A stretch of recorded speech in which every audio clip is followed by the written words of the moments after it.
सफाई कर्मचारी ठेका प्रथा का विरोध कर रहे हैं और आज यहाँ जंतर मंतर दिल्ली पे राष्ट्रीय सफाई कर्मचारी महासंघ के लोग जमा हुए हैं और वो सरकार से मांग कर रहे हैं कि सफाई के काम में जो ठेका प्रथा चालू कर दिया गया है पूरा देश में, उसको बंद किया जाए। आइए जानते हैं इनकी और मांग क्या है। जी, मांग पत्र लो।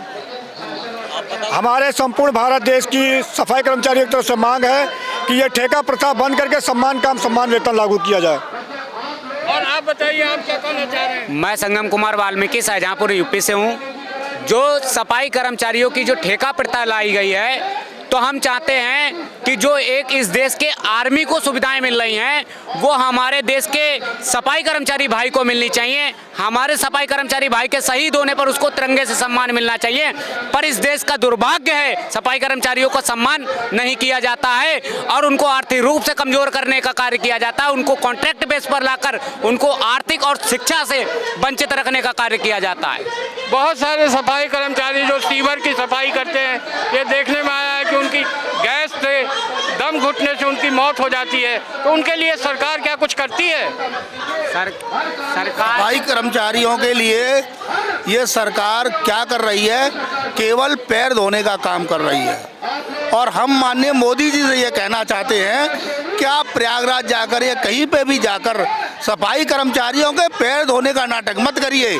मात्र आप एक काम कर दीजिए कि पूरे देश में जो ठेका प्रथा है उसे हटा दीजिए। पैर कैसे धोते हैं हम बताएंगे मोदी जी आपको। पूरा भारत का सफाई कर्मचारी आपको वोट नहीं देगा, पैर भी धोएगा, लेकिन ठेका प्रथा को समाप्त करिए। ये पैर धोने का नाटक बंद करिए। हम चाहते हैं कि ऑल इंडिया लेवल पर आप सफाई कर्मचारियों के नौकरी को खोलिए। उत्तर प्रदेश में हजारों की संख्या में संविदा कर्मचारी हैं, उनको परमानेंट कराइए। जितने भी जगह हमारे विभागों में हमारे सफाई कर्मचारी हैं उनको सबको रेगुलर करिए। ये पैर धोने का नाटक बंद करें। सीवर में मौत होने वाले को 30 लाख रुपया उनके एवज दिया जाए। मैं हाथरस से हूँ, विनोद कुमार कोमल हूँ और मैं माननीय मोदी जी से यही कहना चाहता हूँ कि पैर धोना बंद करें। हमारे कर्मचारियों को परमानेंट कर दो। पैर कैसे धोते? तो देश में कितने सफाई कर्मचारी हैं जो ठेके पे काम कर रहे हैं और उनके लिए क्या सुविधाएं आप मांग रहे हैं? मान्यवर, मैं डिस्ट्रिक्ट मुजफ्फरनगर उत्तर प्रदेश से हूँ। संविदा कर्मचारी लगभग 13,000 कुछ के करीब संविदा कर्मचारी एक्सपायर हो चुके हैं, लेकिन अब तक भी उनके परिवार के लोगों किसी को भी संविदा के बेस पे रख लिए, ना कि परमानेंट के। लेकिन किसी को नहीं रखा जा रहा। सिर्फ 6,000 रुपये महीने पे उनका वहीं कन्वर्ट किया जा रहा है। अभी मैं एक ताज़ी हाल में घटना बताता हूँ। जल्लाबाद में अधिशासी अधिकारी महोदय ने अपने आवास पर अपने बेटे के जन्मदिन में 4 कर्मचारियों को बुलाकर सफाई व्यवस्था कराने के लिए सहारनपुर में बुलाया। उधर से आते फिर उस गाड़ी का एक्सीडेंट होगा जिसमें 2 एक्सपायर हो गए। अभी तक भी ना तो प्रशासन ने, न माननीय मुख्यमंत्री जी ने, न केंद्र सरकार ने उनके परिवार को कोई मुआवजा नहीं दिया। मैं मांग करना चाहता हूँ कि उनके परिवार को 25-25 लाख रुपए और नियमित उनके परिवार में से मृतक आश्रित के बेस पर रखा जाए। जी, ये बताइए, आज तो देश में बहुत सारी जगह पे डबल इंजन की सरकार है, तो क्या आपको लगता है मोदी जी की ये इंजन फेल हो गया है? फेल नहीं हुआ। अभी जो है हमारी मांगे वहाँ तक पहुँचेंगी। फेल नहीं होगा। ये हमारी मांगों को इन्हें मानना पड़ेगा और हम जो है मनवाने के लिए और कदम भी उठा सकते हैं। आप लोग क्या कदम उठाएंगे अगर मोदी जी आपकी मांग नहीं मानते हैं, तो आप लोग क्या करेंगे? हम पूरे राष्ट्रीय स्तर पर अपने सफाई कर्मचारी संगठनों को एकीकृत करने का काम करने जा रहे हैं। उत्तर प्रदेश में जितने भी संगठन हैं उनसे सब एकीकृत करके उनसे कहेंगे कि अभी तो ये अंगड़ाई है, आगे बहुत लड़ाई है। बबलू जी हमारे ने प्रयास किया, ये हमारा पहला प्रयास है यहाँ पर, और उसके बाद हम निरंतर रूप से यहाँ पर बैठेंगे और आएंगे और 2024 तक हम नाक में दम कर देंगे।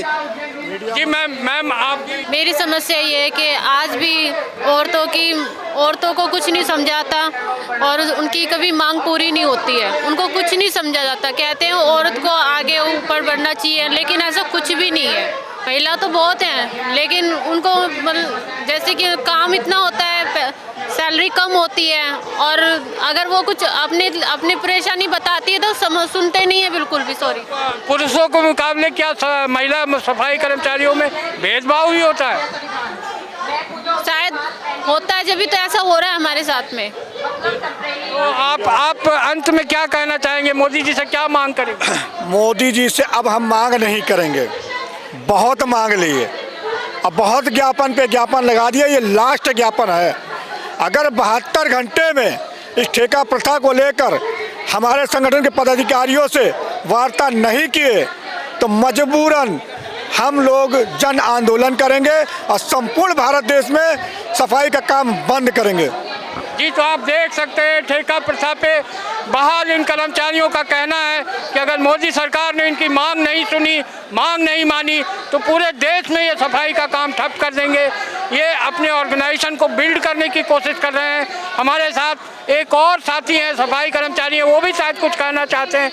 आइए जानते हैं वो क्या कहना चाह रहे हैं। आदरणीय पत्रकार बंधु जी, मैं आपके माध्यम, आपके चैनल के माध्यम से मैं एक बात बताना चाहता हूँ। मैं राष्ट्रीय सफाई कर्मचारी महासंघ से उत्तर प्रदेश का प्रदेश अध्यक्ष हूँ। तो इस माध्यम से मैं ये कहना चाहता हूँ, भारत के प्रधानमंत्री के पास सभी राज्य और सभी सफाई कर्मचारी उनके ही हैं। और रही बात ठेका प्रथा की, वो हमारे राष्ट्रीय अध्यक्ष जी ने पूरी बात बता दी। तो मैं उन्हें एक बात ये कहना चाहते हैं, लोकसभा से पहले अगर प्रधानमंत्री जी के कानों में जो जुआ नहीं रेंग रहा है, अगर वो रेंग जाए तो बहुत अच्छी बात है। अगर नहीं रेंगेगा तो लोकसभा चुनाव के बाद पूरा भारत बंद आंदोलन होगा और पूरा भारत बंद रहेगा।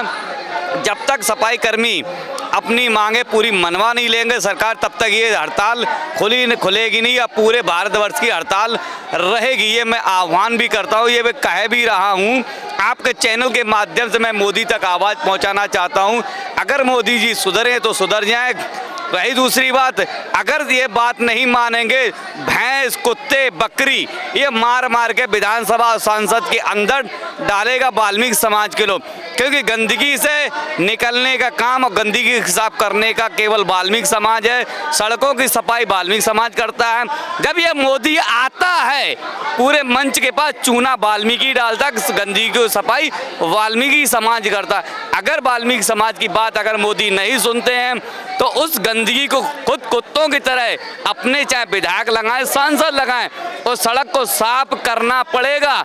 तो मोदी जी को छठी का दूध याद आ जाएगा। तो आप देख सकते हैं कि ये कह रहे हैं कि मोदी जी को जब जी बताइए। कहना चाहते हैं, अगर मोदी जी के जो कोरोना काल में पैर छुए हैं वो ढोकला राज्य ना करे, ढोकला काम ना करे। अगर असली काम पैर छूना है तो संविदा और ठेका प्रथा खत्म करके नियमित रूप इन्हें सरकारी करे, ठेका प्रथा बंद कर दें। चैनल के माध्यम से फिर भी मैं पत्रकार बंधु कहना चाहता हूं, मोदी जी अगर नहीं सुनेंगे तो मोदी जी की दशा खराब हो जाएगी। लोकसभा चुनाव में वाल्मीकि समाज न तो वोट देगा ना वोट करेगा। जी, तो आप देख सकते हैं मैनपुरी से आए हैं, वाल्मीकि समाज के हैं, और इनका कहना है कि सरकार की हालत ख़राब हो जाएगी अगर इनकी मांग नहीं मानी गई तो, क्योंकि कोरोना काल में इन्होंने बहुत मेहनत की, लेकिन इनको छला गया, इनको ठगा गया और इनके साथ धोखाधड़ी की गई है।